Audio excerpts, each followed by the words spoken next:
مولانا شبیر احمد عثمانی علماء برصغیر کے اس طبقے کے سرخیل تھے جس نے قیام پاکستان کے لیے بڑھ چڑھ کر حصہ لیا۔ وہ ایک بلند مرتبہ عالم دین اور عربی اور اردو میں کئی ایک دینی کتب کے مصنف اور نہایت درجہ اخلاص والے سیاسی رہنما تھے۔ مولانا شبیر احمد عثمانی 1885 میں یوپی میں پیدا ہوئے۔ مولانا شبیر احمد عثمانی کے والد محترم کا نام مولانا فضل الرحمن عثمانی تھا اور ان کا شمار دارالعلوم دیوبند کے بانیوں میں ہوتا ہے۔ 1902 میں آپ نے دارالعلوم دیوبند میں داخلہ لیا اور 1907 میں دارالعلوم سے فراغت حاصل کی۔ فراغت تعلیم کے بعد آپ نے تدریسی زندگی کا آغاز کیا اور مدرسہ فتح پور دہلی میں آپ کا تقرر بحیثیت صدر مدرس ہوا۔ 1910 میں علامہ عثمانی کو دارالعلوم دیوبند بلوایا گیا اور حدیث کی مشہور کتاب صحیح مسلم پڑھانے پر مامور کیا گیا۔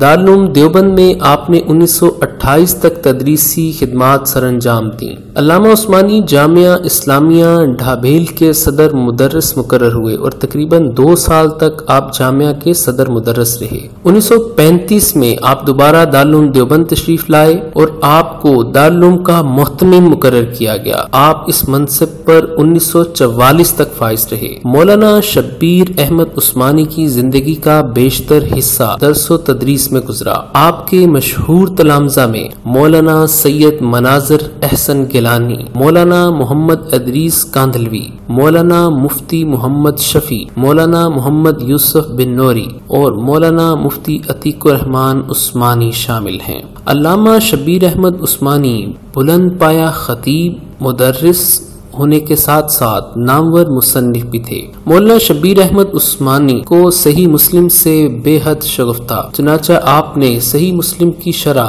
بنام فتح الملہم لکھی، لیکن آپ یہ شرح مکمل نہ کر پائے۔ وہ شیخ الہند مولانا محمود الحسن کے ممتاز شاگردوں میں تھے۔ اپنے استاد کے ترجمہ قرآن پر تقریباً 26 پاروں کے تفسیری حواشیے انہوں نے لکھے۔ مولانا شبیر احمد عثمانی نے 1919 کی تحریک خلافت میں سرگرمی کے ساتھ حصہ لیا۔ 1943 میں انہوں نے جمعیت علماء اسلام میں شرکت کی، جس کے پلیٹ فارم سے انہوں نے بھرپور طریقے سے مسلم لیگ اور تحریک پاکستان کی حمایت کی۔ 1947 میں صوبہ سرحد کے ریفرنڈم کے دوران مولانا شبیر احمد عثمانی نے انتھک محنت کے ساتھ نظریہ پاکستان کے پیغام کو لوگوں کے اندر پھیلایا۔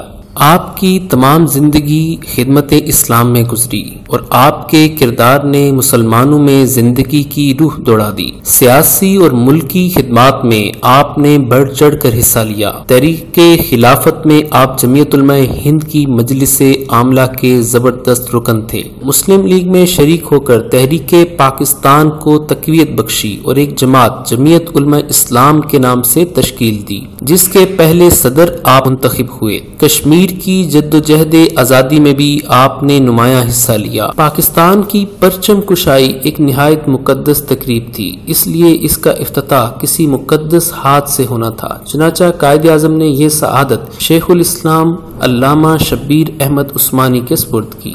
اگست 1947 میں پاکستان مارز وجود میں آیا تو کراچی میں قائد اعظم نے علامہ شبیر احمد عثمانی کو پرچم کشائی کے لیے منتخب کیا۔ علامہ شبیر احمد عثمانی نے پاکستان آ کر کوئی سرکاری عہدہ قبول نہیں کیا اور جب آئین اور ملکی قوانین بنانے کا وقت آیا تو علامہ نے بہت مشقت کے ساتھ ملک کے لیے اسلامی دفعات پر مشتمل ایک قانون تیار کیا، جس کو تاریخ میں قرارداد مقاصد کے نام سے یاد کیا جاتا ہے، اور آج بھی اسلامی نظریاتی کونسل کی بنیاد انہی قراردادوں پر قائم ہے۔ آئین پاکستان کے ابتدائی مسودوں کی تیاری میں بھی وہ شریک اور مشورہ کار رہے۔